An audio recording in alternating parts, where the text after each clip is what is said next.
There's an expression that I've said on this podcast many times, but I'll say it again, is that hard times create hard men.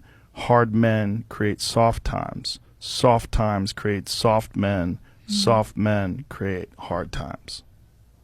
We are now around soft men and hard times. Yeah. We're in the time of toxic masculinity, right?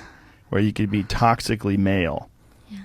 And then if you're suppressing masculinity, you're going to bring on hard times. It doesn't mean masculinity doesn't mean you're mean. Yeah. It doesn't mean you're angry. It means strength. Yes. It means discipline. It means the ability, like you need a military. And if you don't think you need a military, you need to go and pay attention to the rest of the world, because there's militaries all over the world that are doing horrific things. If you don't have a military in this country that can combat that and at least act as a deterrent to them doing things, you're going to get taken over. Yeah. That's what's happened.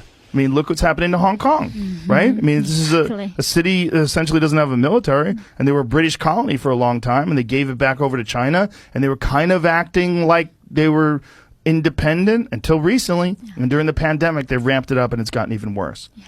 It's exactly what we talked about. You can't be weak. Yeah. And in this country, being weak is thought of as a virtue. Yeah. Jordan Peterson has a really interesting way of looking at this, and he said it to me once, and it made a lot of sense.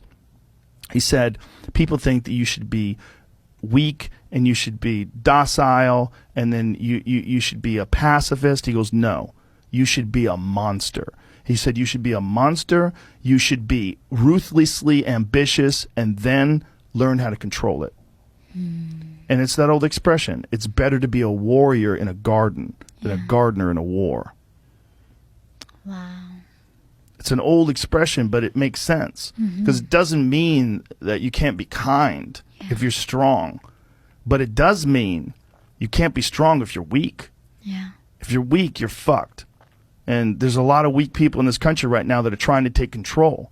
And they're gathering up all the other weak people, and they say, yeah, let's all be weak together. Yeah. And they're willing to embrace all sorts of ideas that have been disproven, not just disproven, that have caused the deaths of untold millions of people in Maoist China and Stalinist Russia. And it's crazy. And they're short-sighted. And they're short-sighted because in the short term, they want their tribe to win, and there's so many weak people that'll join along with them. There's so many just simple-minded dullards that just want to promote their tribe.